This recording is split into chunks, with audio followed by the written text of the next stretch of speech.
A continuación, Armas de Guerra.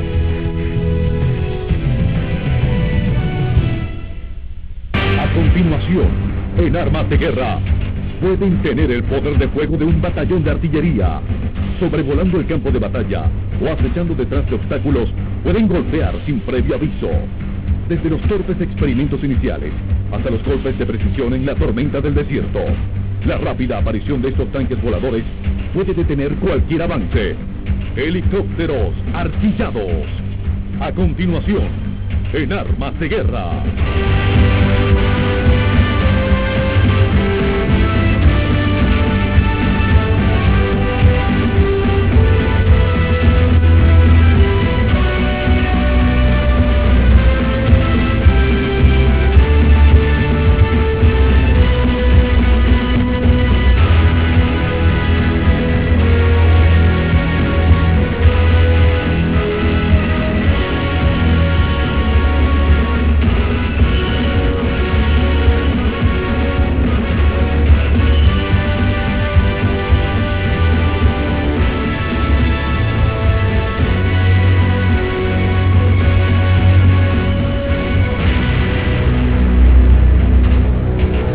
Helicópteros artillados.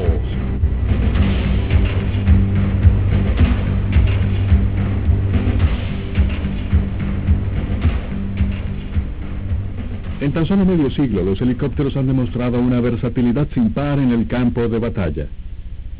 Su habilidad de suspenderse a poca altura y aterrizar en lugares pequeños y remotos probó ser muy valiosa a la hora del rescate médico de tropas. Pero los helicópteros son algo más que vehículos utilitarios.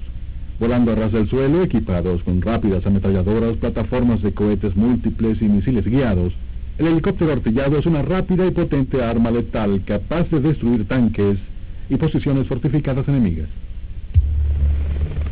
El AH-64 Apache es uno de los helicópteros más avanzados en el mundo, equipado con un vasto arsenal de sistemas electrónicos de adquisición de blancos y armamentos letales.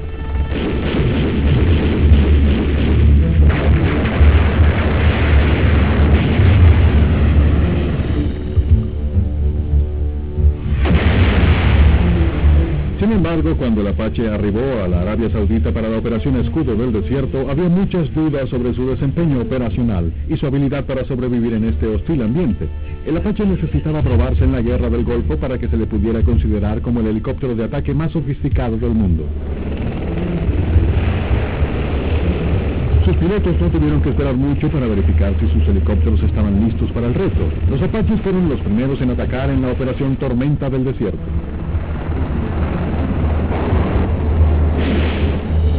The Apache, in its standard A model, is probably the most versatile of the battlefield helicopters to have been used in Desert Storm. It had the honor of leading the American assault on Iraqi positions, and the 229th Aviation Brigade attacked Iraqi radar sites on the first night of the war. Los Apaches eran guiados hacia sus blancos por medio de sofisticados sistemas de navegación a bordo de helicópteros guías de las Fuerzas Armadas. Una vez en posición, los Apaches usaban sus misiles Hellfire guiados por láser para destruir los radares vigías iraquíes. Esta acción cegaba de manera efectiva a las fuerzas de Saddam Hussein en la región suroccidental del país. Se formaba así un corredor libre de posiciones hostiles casi hasta el centro mismo de Bagdad.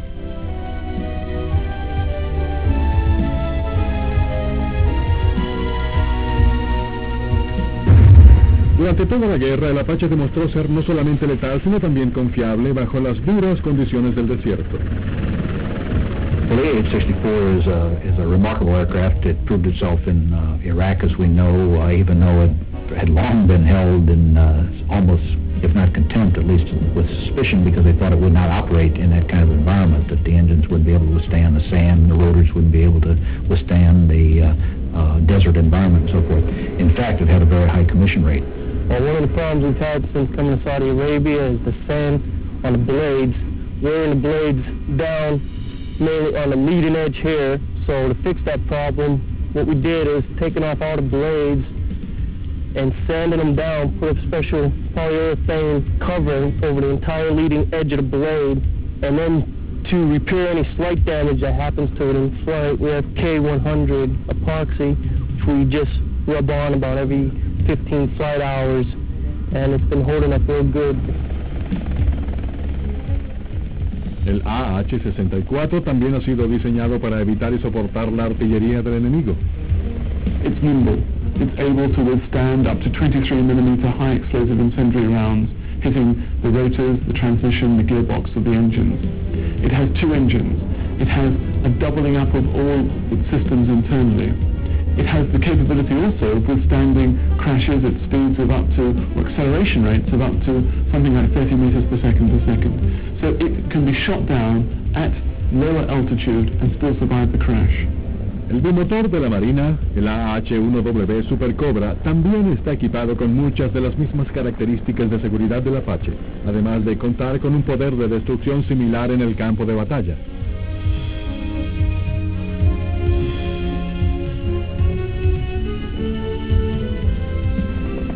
El AH-1W posee una ametralladora frontal de 20 milímetros, cohetes de 70 milímetros y un proyectil modelo Hellfire. Ambos helicópteros de ataque demostraron que estaban preparados para el campo de batalla moderno.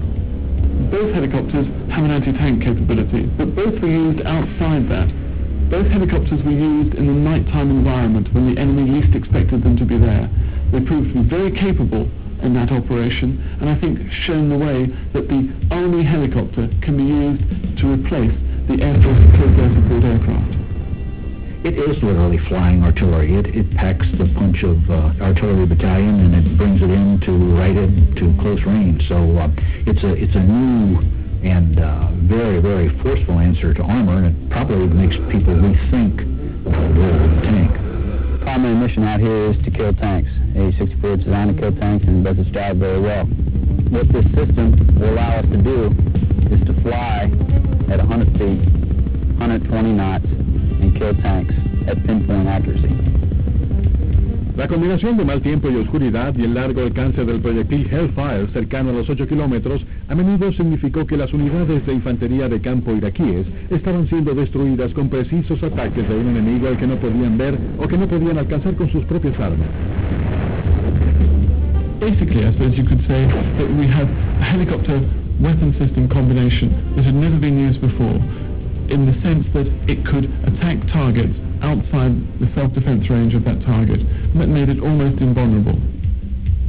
Hacia el final de la Guerra del Golfo, tanto el Apache como el Super Cobra habían destruido no menos de 500 tanques y más de 600 camiones y transportes de personal.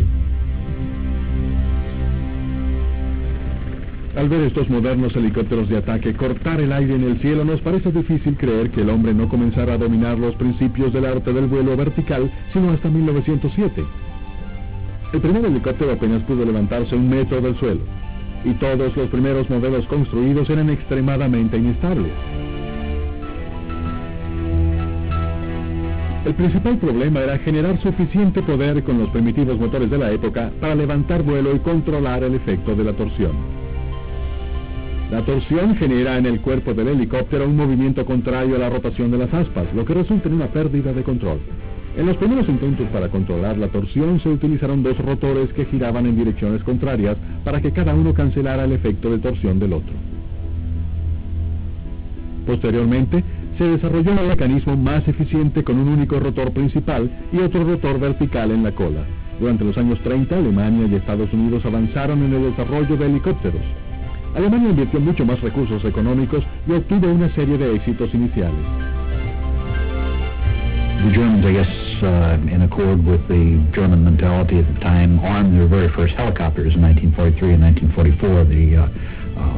The Dalis 223 had a forward-firing machine gun and carried a couple bombs, and then the Flettner helicopter carried depth charges. So there was always a concept that you would arm a helicopter when it became possible. En los Estados Unidos, Igor Sikorsky desarrolló el primer modelo de rotor simple verdaderamente eficiente, conocido como el DS-300. Fue construido en 1939 y Sikorsky mismo realizó su vuelo inaugural ese mismo año. El primer modelo utilizaba un motor de 75 caballos de fuerza. Las modificaciones continuaron y hacia 1943 el ejército estadounidense hizo el pedido de su primer helicóptero operacional, una versión mejorada del DS-300 de 180 caballos de fuerza, conocido en el ejército como el R-4. Sin embargo, el R-4 no llevaba armamento. Fue utilizado únicamente para misiones de rescate y se convirtió en el primer helicóptero en evacuar personal herido detrás de las líneas enemigas. Esto ocurrió por primera vez en 1944 en territorio del actual Myanmar tras las líneas enemigas japonesas. A pesar del éxito inicial del helicóptero, los aviadores de la vieja escuela pensaban que este no era más que un juguete. It took the US Army to pioneer use of helicopters along with the US Navy. Both those services saw a helicopter not just as a flying machine, a be-all and end-all of flying, but they actually saw it as being a workhorse. And I think that's the sort of the way that other nations went with helicopter development. Basically, the helicopter proved itself. It took a while to do it, but then that really silenced the skeptics.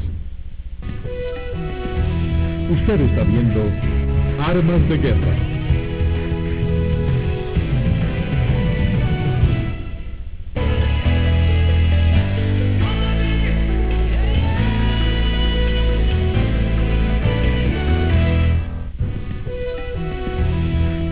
Continuamos con Armas de Guerra.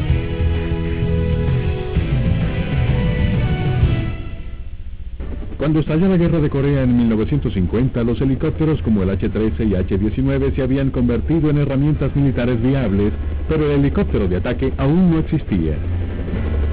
In Korea, the armament that was brought on board was simply what could be picked up, what the crew members could arm themselves with that they would think would be appropriate to the mission. Because they were going into enemy territory, and you felt more comfortable going in with a weapon in your hands than defenseless. Well, we were flying, the crew chief always had his weapon with him. They were issued carbines, and they had those with them with one or two clips of ammunition. The pilot and the co-pilot always had their 45s with them. And that was the extent of our armament. You had no other armament but that. To fire at someone was very inaccurate because you were up in the air to start with, and you didn't have enough ammunition on board to do any good. When we got into an area sometime where we drew some fire, and the crew chief may fire back just to kind of get their heads down and out of the way until we could get out of the area. There used to be a joke in Korea that said that when helicopter crews fired their guns, if they were very lucky, they hit the continent of Asia. Tras la Guerra de Corea, el ejército estadounidense intentó armar a varios de los modelos de pistón disponibles para ese entonces, pero tuvo resultados diversos.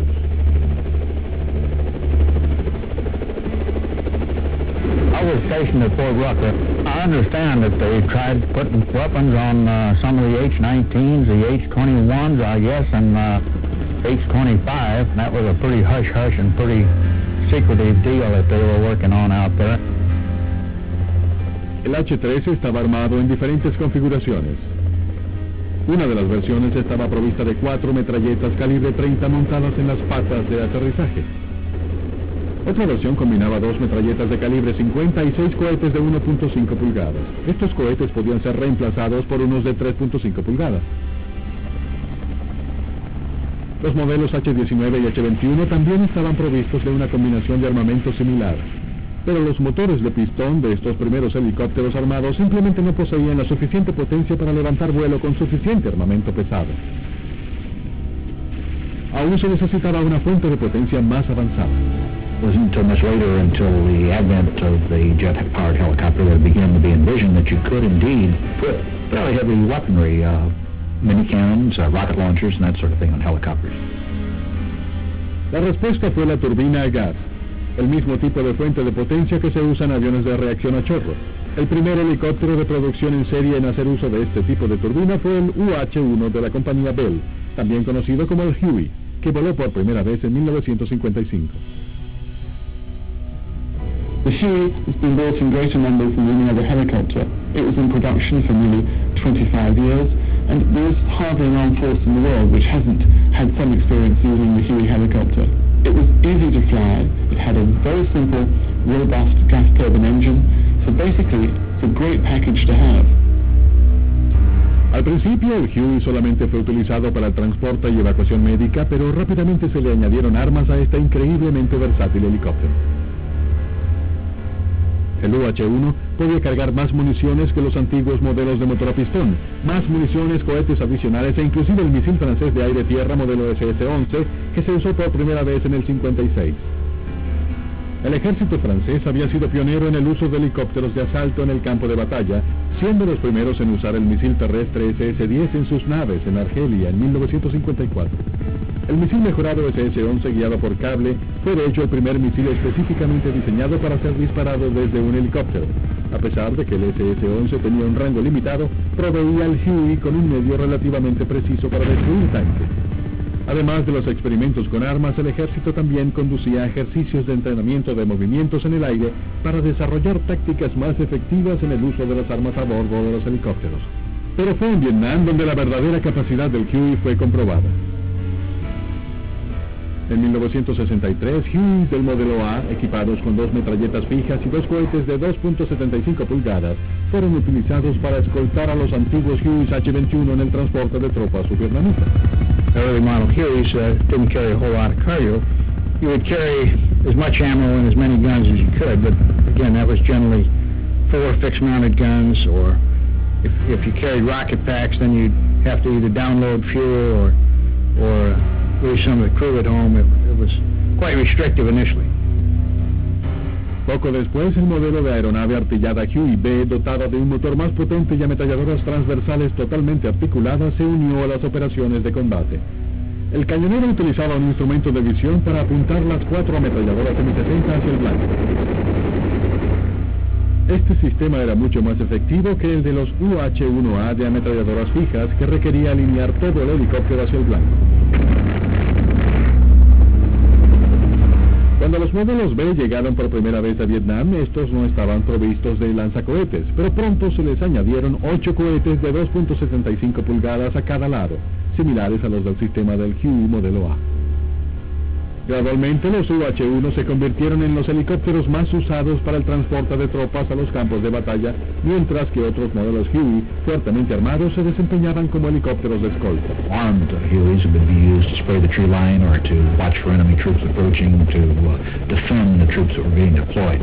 Similarly, for a pickup from the landing zone for an extraction, the Hueys could go in to make sure that the incoming helicopters were protected and were not going to be placed under attack. Los pilotos de los helicópteros de escolta solían intencionalmente atraer el fuego enemigo para así proteger a los helicópteros de transporte. Esto parecería una locura, pero estos soldados disfrutaban el reto. Preferían encontrarse con el fuego y no envidiaban a los helicópteros transportes ni al papel que les tocaba desempeñar. The difference between the gunship commander or pilot and the troop transport is significant. The gunship pilot is directly involved with the enemy. That's his job. He goes out there with that in mind, and mostly they look forward to it. On the other hand, the troop transport guy is going to have to go land in that zone, and you're sitting there getting shot at, and there's nothing you can do. And you know you have to wait until you get the wounded on board or pick up the recon team. That, to me, is a tougher situation. Mejoras en los sistemas de armamento como las ametralladoras pesadas de 20 y 30 milímetros fueron adaptadas por los Huey. Estas ametralladoras eran capaces de disparar un aproximado de hasta 4.000 balas por minuto, un incremento gigantesco comparado con las ametralladoras anteriores. Estas eran instaladas para reemplazar o acompañar a los cohetes. Pero a diferencia de las ametralladoras transversas articuladas, las ametralladoras pesadas y los cohetes seguían siendo fijas. Para poder utilizar el armamento pesado, el piloto debía apuntar todo el helicóptero hacia el blanco, algo que tan solo requería el más básico de los sistemas de puntería. What it ended up doing was the old standard fixed sight that you pull down with crosshairs on it and put a grease mark on the windshield, and that's what you superimpose upon your target. So whatever you were shooting at, you had to be pointing a helicopter at it. It was not the safest thing in the world as compared to what they have now. Pero un simple factor seguía rigiendo. El Huey no había sido diseñado originalmente para llevar armamento. Fue diseñado con la sola idea de transportar tropas. A pesar de todas las mejoras y modificaciones hechas a los modelos Huey de entonces, los pilotos de Vietnam añoraban un helicóptero artillado más ágil y rápido. Finalmente, en el 67, sus deseos les fueron concedidos en la forma del brillante AH-1 Huey Cobra. el primer helicóptero concebido específicamente como helicóptero de ataque. La llegada del Huey Cobra significó una nueva era de especialización para los helicópteros de ataque en un papel que les había sido negado desde hacía mucho tiempo. Los pilotos a su mando ya le habían extraído todo el potencial bélico a los antiguos Huey, y estos aparatos simplemente carecían de la sofisticación necesaria para el ataque moderno. We were looking for an aircraft that could carry more of a punch, more ammunition, move a little faster, be more agile over the target, because the Huey was again, when you're heavily loaded like that, you're limited on how many G's you can pull and how fast you can turn and the speed that you can get up to even in a dive. En 1961, la compañía Bell introdujo el prototipo UH-1 Warrior, el primer paso hacia la evolución del Huey Cobra. 2 años más tarde se desarrolló el Zeus Scout. Estos dos modelos incorporaban las características de diseño que eventualmente harían al Cobra tan exitoso. Los asientos arreglados en disposición tándem, uno detrás del otro, una ametralladora de torreta movible con un amplio rango de tiro, y aletas más cortas. En los primeros prototipos del Cobra, el piloto y el cañonero copiloto se sentaban uno detrás de otro y la cabina para el transporte de tropas fue totalmente eliminada. Un fuselaje más angosto permitía un perfil más esbelto, siendo un blanco más difícil de atacar, dotando además a ambos tripulantes de una visibilidad mucho mayor. Si el piloto era herido y no podía seguir piloteando, el copiloto cañonero podía maniobrar el helicóptero desde su asiento delantero. La torreta de la ametralladora en estos Cobras experimentales, también conocida como torreta de mentón, era capaz de disparar municiones de calibre 7.2 milímetros a razón de 1.300 a 4.000 por minuto. Otras versiones incluían un lanzagranadas de 40 milímetros. Ametralladoras cortas dobles o una ametralladora corta y un lanzagranadas. La ametralladora de torreta era normalmente operada por el cañonero, pero también podía ser disparada por el piloto con tan solo mover una palanca a la posición de disparo. Las aletas le proporcionaban al Cobra más elevación y aún algo más importante, un lugar fijo donde acoplar las armas. El Cobra podía llevar hasta 76 cohetes o una combinación de cohetes y cañones. Todo el sistema de armamento del Cobra estaba diseñado para ser rápida y fácilmente recargado en el campo de batalla. Los Cobra comenzaron a llegar a Vietnam apenas 16 meses después de que la compañía Bell recibiera el pedido. Esta rápida respuesta se debió a que internamente el Cobra no era realmente tan diferente del Huey como aparentaba serlo.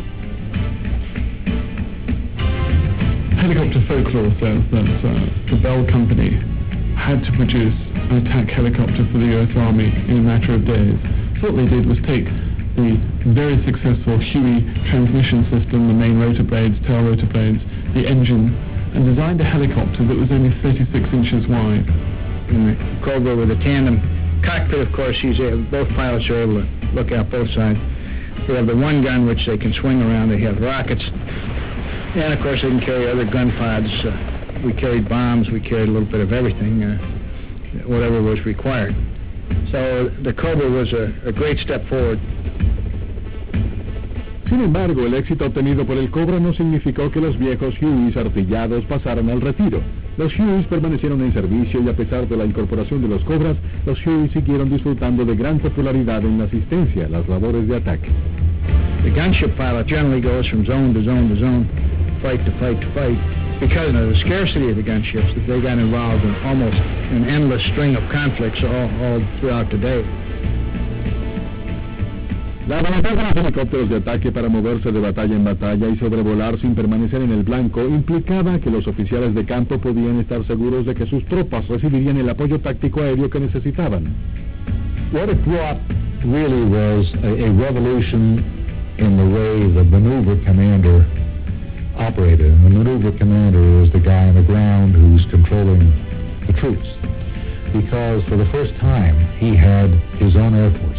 Up until that point, he had to get on the radio and call and ask the Air Force to come and help him, and then he had to wait in line for priority. Not so. With the AH-1G, he had his own assets, and he could bring to bear the firepower that they represented anytime, any place, in any concentration that he had at his disposal. And in that regard, it was a tremendous improvement. Las misiones de los helicópteros de ataque no eran siempre tan espontáneas. Para operaciones más grandes, los pilotos eran instruidos de antemano en los detalles de la operación, quienes luego instruían a sus tripulaciones. The pre-planned mission, which would either be a troop insertion, a reconnaissance insertion, or a major troop assault. Obviously, you plan that several days in advance. You get all the people together, look over how you're going to do it, and it pretty much goes as scheduled. Sin embargo, en Vietnam nada se mantenía bajo un plan estricto por mucho tiempo.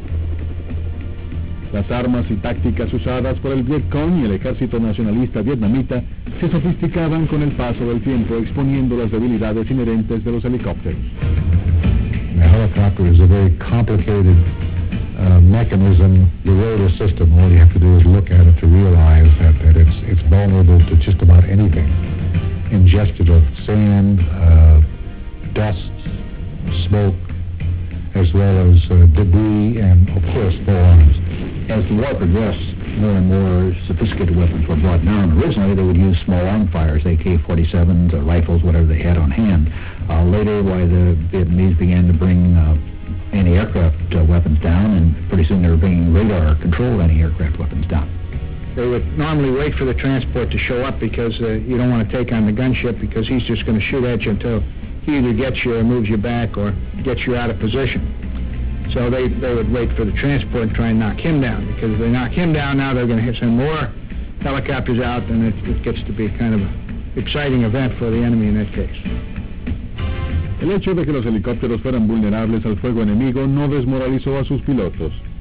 Ellos aún confiaban en sus máquinas voladoras. I was forced down due to enemy fire on 7 different occasions.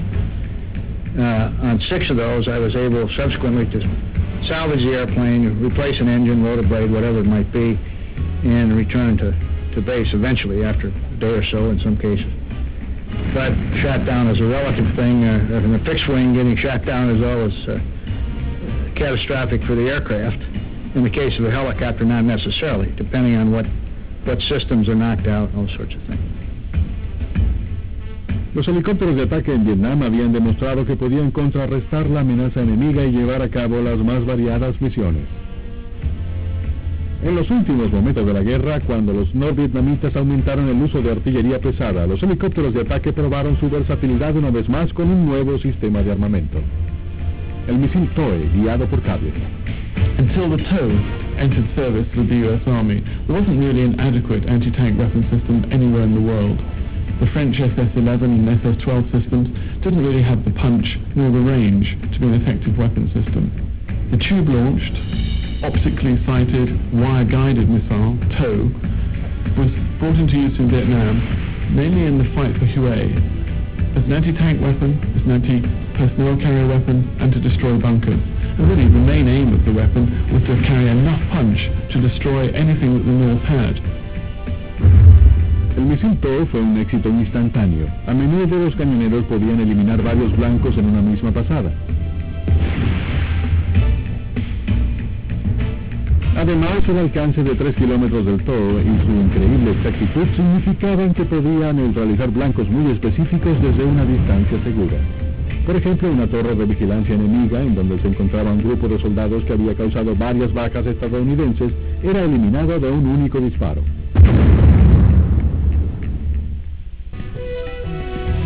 Usted está viendo Armas de Guerra.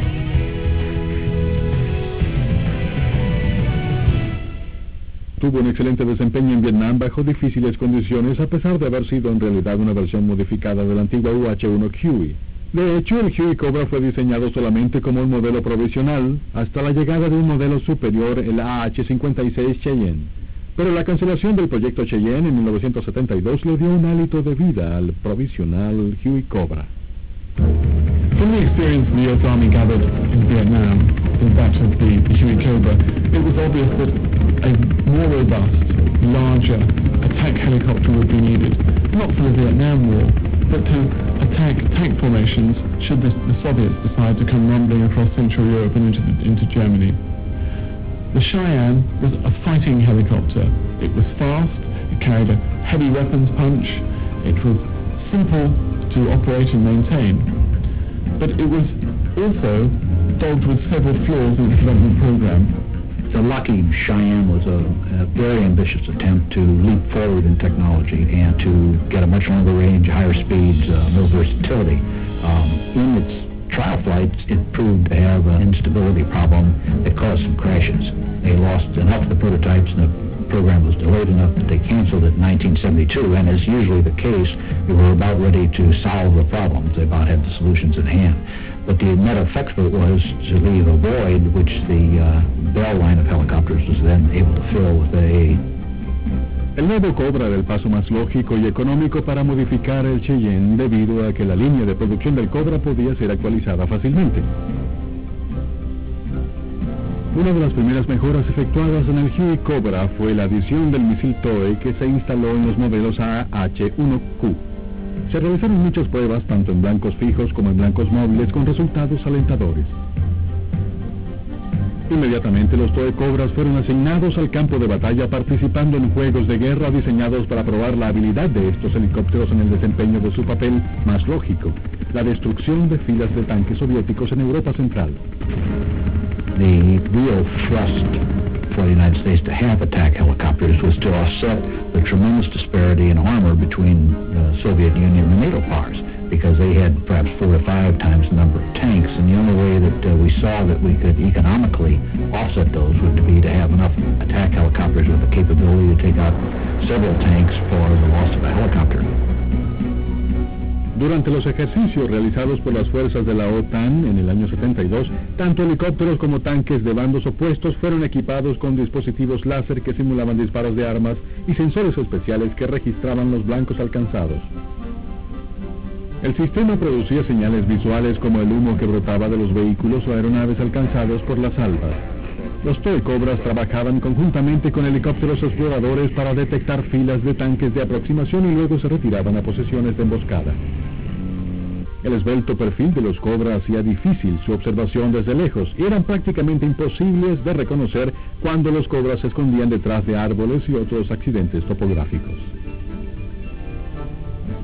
En el momento apropiado, el Cobra salía de su escondite y lanzaba su ataque de misiles simulados. Se requería que el artillero permaneciera entre 8 y 10 segundos apuntando al blanco, que es en promedio lo que tarda un misil de máximo alcance en dar con su blanco. Es durante este periodo cuando el helicóptero es más vulnerable al fuego enemigo. Sin embargo, los resultados fueron muy halagadores. Los equipos de helicópteros registraron muchas más victorias y la conclusión general fue que los helicópteros podían detener, al menos contener, una invasión armada rusa.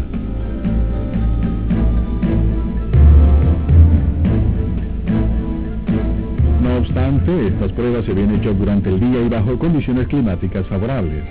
El ejército sabía que se requería de un helicóptero de ataque que funcionara de día a la noche bajo cualquier condición del tiempo. El Cheyenne había intentado dar ese primer paso, pero no había tenido éxito. The U.S. Army wanted to have an attack helicopter capable of operating by day or by night and in adverse weather conditions, to be able to carry a missile system which had a range of at least 4 kilometers and be able to engage anything which the Soviet Army of that time would have had on the battlefield. After a long competition between various manufacturers, the Hughes Company, later McDonnell Douglas, developed the AH-64A Apache, known as the Advanced Attack Helicopter. El primer prototipo del Apache voló el 30 de septiembre del 75. El ejército recibió el primer modelo de producción en enero del 84.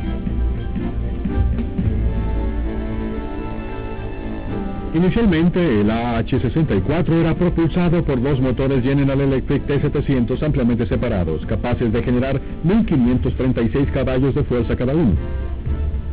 El sistema de los motores dobles separados permitía que la tripulación llegara de nuevo a su base si uno de los motores era destruido, ya que la amplia separación entre estos reducía el riesgo de que ambos motores fueran averiados por el mismo disparo.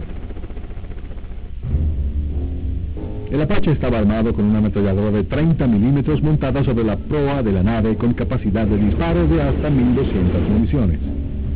Las aletas podían cargar hasta 76 cohetes aire-tierra de 2.75 pulgadas o una combinación de cohetes y el nuevo misil Hellfire.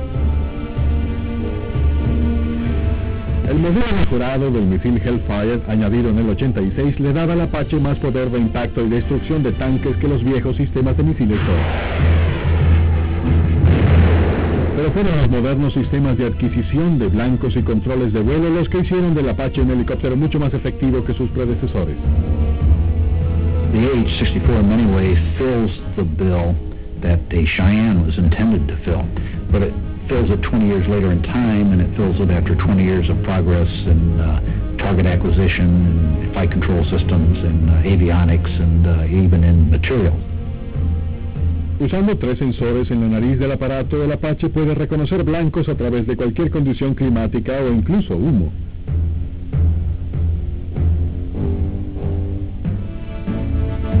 La mira de captura y designación de objetivos o TAP combina un sensor infrarrojo con visión diurna telescópica por video, capaz de desplegar campos de visión normales y de gran angular en conjunto con visión nocturna.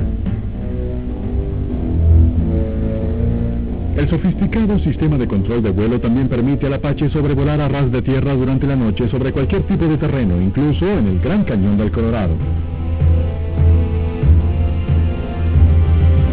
El AH-64 fue también diseñado con varias medidas de protección para evadir el fuego enemigo. El humo que sale de los escapes de los motores se mezcla antes con el aire externo inhalado a través de diferentes entradas, haciendo que la temperatura del humo baje de 440 a menos de 230 grados centígrados. A esta temperatura comparativamente baja, la huella infrarroja del Apache no podía ser percibida por misiles detectores de calor. El equipo electrónico de interferencia de radar evita que los sistemas antiaéreos fijaran al Apache como blanco. Otros dispositivos, tales como dispensadores de pequeños objetos metálicos que confunden la señal del radar, así como luces de bengalas destellantes, podían utilizarse bajo fuego directo del enemigo. It's well armored and it was designed to withstand hits. It's very structured. It's built in many instances in a redundant fashion, so it's much more invulnerable to ground fire than previous helicopters. Incluso el fuselaje y las aspas del rotor fueron diseñadas para soportar el impacto de proyectiles de 23 milímetros. Mientras el Apache se desarrollaba, el honorable Huey Cobra continuó su evolución. Una versión más poderosa con motores gemelos Pratt & Whitney T400 fue diseñada incrementando el empuje a 1800 caballos de fuerza. A medida que los sensores se mejoraban, el Huey Cobra también participó en un número limitado de operaciones nocturnas. Una proposición que nunca fue adoptada por los Cobra fue un sistema de eyección de pilotos experimental. Obviamente, debido a la posición de los rotores en un helicóptero, estos sistemas nunca han tenido buena acogida a lo largo de la historia del aparato. Sin embargo, este sistema empleaba una carga explosiva que desmembraba el rotor antes de que el piloto y el copiloto fueran expulsados de la cabina. Pero el proyecto se consideró como demasiado peligroso y nunca fue incorporado en los modelos de producción.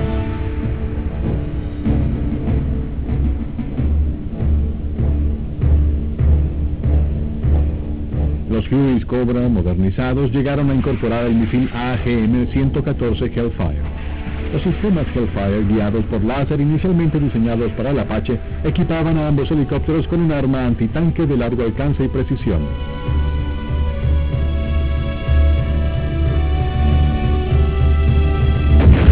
In the late 1970s, it became obvious that a wire-guided missile with its limited range wasn't going to be sufficient for the helicopter to remain survivable in the modern battlefield against Soviet tanks, as an example. Martin Marietta and other manufacturers looked at providing some sort of laser-guided, laser-designated weapon system that would have a range out to at least 8 kilometers, twice the range of the current TOW wire-guided weapon system. So Hellfire came into being. Martin Marietta and Rockwell developed the Hellfire to operate specifically from the Apache attack helicopter, and in this combination, during the 1980s, it was the world leader in attack helicopters. 3, 2, 1, fire.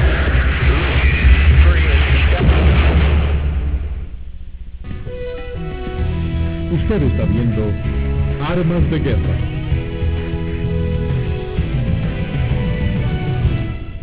Helicóptero artillado de más alta tecnología. Es rápido, ágil y poderoso.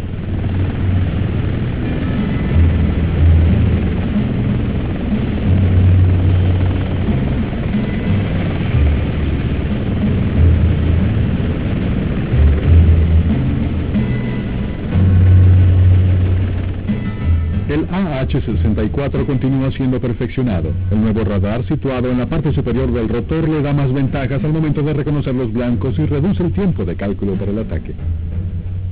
El nuevo sistema de radar representa un significativo avance hacia un nuevo concepto de cabina. Este nuevo concepto implica la sustitución de los dispositivos instrumentales convencionales por pantallas de video. La localización del radar sobre los rotores le permite al Apache permanecer oculto por más tiempo tras obstáculos topográficos de variadas características mientras se realizan los cálculos de disparo. Esto reduce de forma drástica la vulnerabilidad del helicóptero.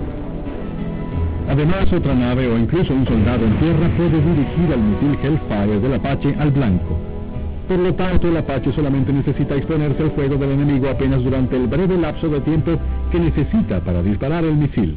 El Hellfire es luego guiado hacia su blanco por el láser de otra aeronave o por un soldado en tierra. The sophistication of the airplane and its ability to fly at low altitudes, to conceal itself in the terrain, and even to attack targets that are designated by another aircraft from out of sight, so to speak, over a hill or over a forest area, give it tremendous capability. Otros países han visto la necesidad de construir aeronaves similares y han desarrollado helicópteros que retan al Apache por el título del helicóptero de ataque más sofisticado del mundo. Uno de estos modelos es el Augusta A129, también conocido como la Mangosta. Este helicóptero de fabricación italiana puede operar de forma efectiva en cualquier terreno y sus sistemas electrónicos para dar con el enemigo rivalizan con los del Apache en sofisticación.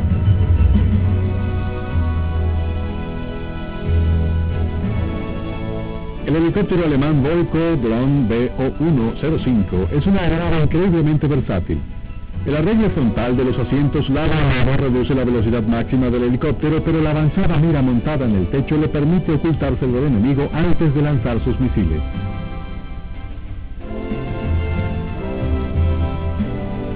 La compañía aeroespacial, ahora parte de Eurocopter, ha desarrollado muchos diseños exitosos como el Delfín, Panther y el Tiger, un diseño conjunto francés-alemán actualmente en desarrollo.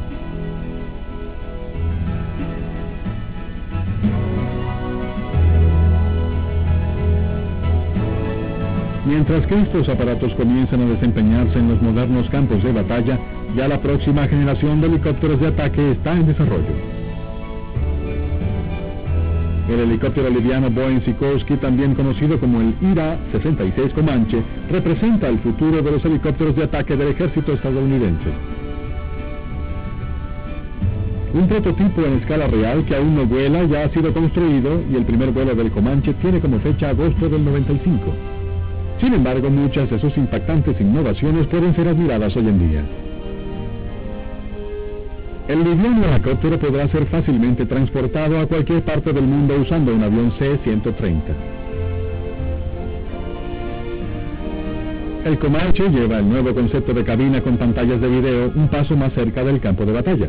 Detalles del plan de la misión y mapas pueden ser transferidos desde el cuartel general en tierra al liviano helicóptero utilizando un simple disquete de computadora. El piloto podrá tener su vista enfocada en el campo de batalla durante toda la misión, gracias a un sistema mejorado de navegación de amplio rango incorporado en su casco.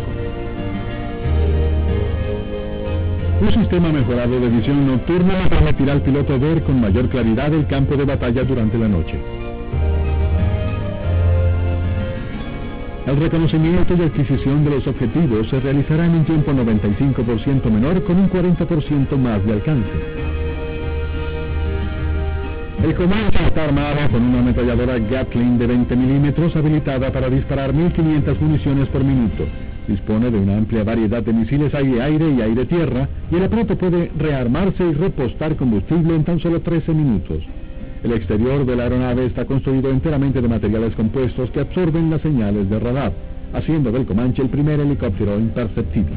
The Comanche, being developed by Boeing and Sikorsky for a U.S. Army requirement in the next decade, will be a helicopter that will be very stealthy. It will look not dissimilar from some of the modern jet designs that are around now. It will be small, it will be slim, it will have radar-absorbent material, it will have conformal weapons which are hidden within the fuselage, it will be faster, greater range, and have more electronic systems.